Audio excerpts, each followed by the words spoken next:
వేసవి సెలవులు ముగియడంతో నేటి నుండి పాఠశాలల పునఃప్రారంభమయ్యాయి. విద్యాశాఖ ఆదేశాలతో ప్రభుత్వ పాఠశాలలను సైతం విద్యార్థులకు ఘనంగా స్వాగతం పలికాయి.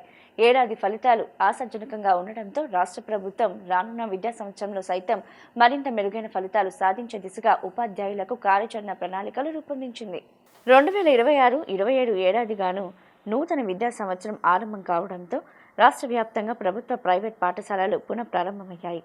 విద్యారంగానికి సంబంధించి అనేక సమస్యలు ఉన్నప్పటికీ ప్రభుత్వం ఇప్పటికే విద్యార్థులకు అవసరమైన పాఠ్య పుస్తకాలను సకాలంలో సరఫరా చేసింది. పాఠశాలలకు వచ్చే విద్యార్థులకు ఘన స్వాగతం పలికే దిశగా ఏర్పాట్లు చేయాలని ఆదేశించిన నేపథ్యంలో కొన్ని పాఠశాలల్లో దానికి అనుగుణంగా ఏర్పాట్లు జరిగాయి.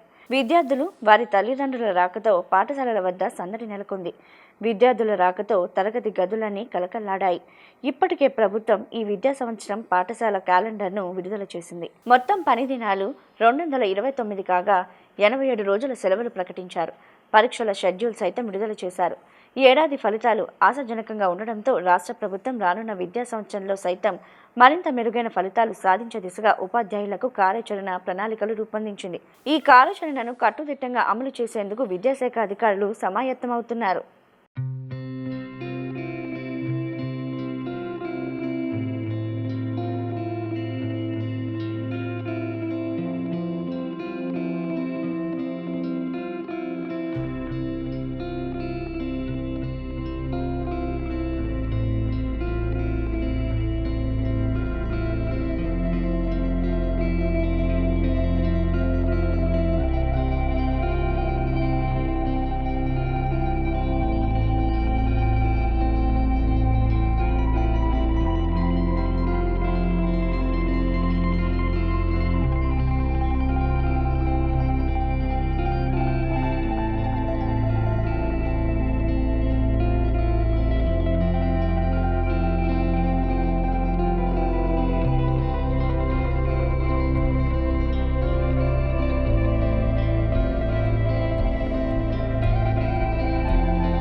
శ్రీకాళహస్తీశ్వర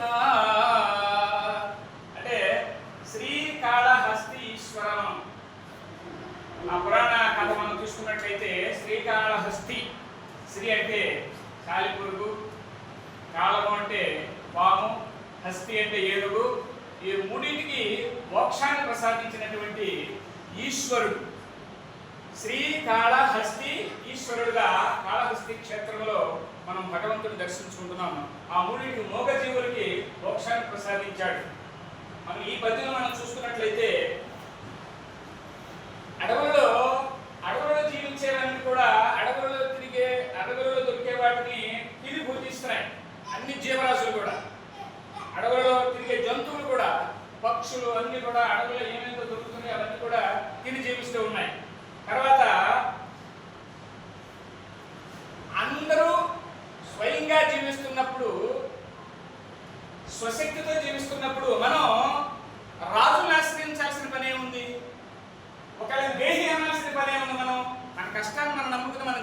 కదా.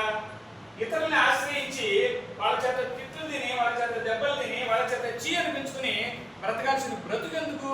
భగవంతుడిని అనుకోండి. అన్ని జీవులు అన్ని మనకి ఈ సృష్టిలో భగవంతుడు మనకు అన్ని ప్రసాదించాడు. వాటితో జీవించవచ్చు. ఒకరిని ఆశ్రయించి వాళ్ళు ఇచ్చేటటువంటి వాటికి గుర్తుపడి వాళ్ళకి సేవలు చేయాల్సిన పని లేదు. భగవంతుడు మీకు అన్ని ఇచ్చాడు.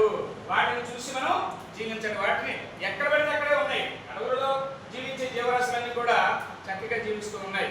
మనము ఇతరుల మీద అంటే రాజులను ఆశ్రయించాల్సిన పని లేదు. ఎవరిని ఆశ్రయించాల్సిన పని లేదు. మన వ్యక్తిత్వాన్ని చంపుకొని జీవించాల్సిన అవసరం లేదు అని భగవంతుడికి ఈ దూర్జటి మహాకవి శ్రీకాళహస్తీశ్వర శతకంలో చెప్పినటువంటి పద్యం ఏంటంటే, భగవంతుడిని నమ్ముకోండి, మనుషుల్ని నమ్మదు, ఎవరిని నమ్మదు. భగవంతుడిని నమ్ముకోండి, మీ శక్తిని మీరు నమ్ముకోండి. మీరు చేసి భగవంతుని ఆశ్రయించండి. ఏమీ చేయకుండా భగవంతుడు కూడా ఏమీ చేయలేడు. గాలిలో దీపం పెట్టి స్వామి నీదే భారం అంటే కుదరదు. అక్కడ రెండు చేతులున్న కనీసం అడ్డు పెట్టాలి. మన ప్రయత్నం మనం చేయండి, ఫలితాన్ని భగవంతుడు వదిలేయండి. అందుకని ఎవరి మీద ఎవరి మీద మనం ఆధారపడాల్సిన అవసరం లేదు. చక్కగా మన పని మనం చేసుకోవచ్చు. అన్ని హ్యాపీగా వ్యక్తిత్వంతో జీవించండి అని భగవంతుడికి చెప్పినటువంటి శ్రీకాళహస్తీశ్వర శతకంలో ఈ పద్యం చెప్పారు దూర్జటి మహాకవి. ఈ పిల్లలందరూ కూడా ఇలాంటి పద్యాలు నేర్చుకోవాలని గవర్నమెంట్ ఉద్దేశం. మీరు నేర్చుకుని మంచి పౌరులుగా, మంచి విద్యార్థులుగా, మంచి వ్యక్తిత్వం కలిగినటువంటి వాళ్ళుగా జీవిస్తారని ఆశిస్తూ మీరందరూ కూడా ఈ పద్యాలను కూడా నేర్చుకోవాలని గవర్నమెంట్ ఉద్దేశము, ప్రభుత్వం యొక్క ఉద్దేశము.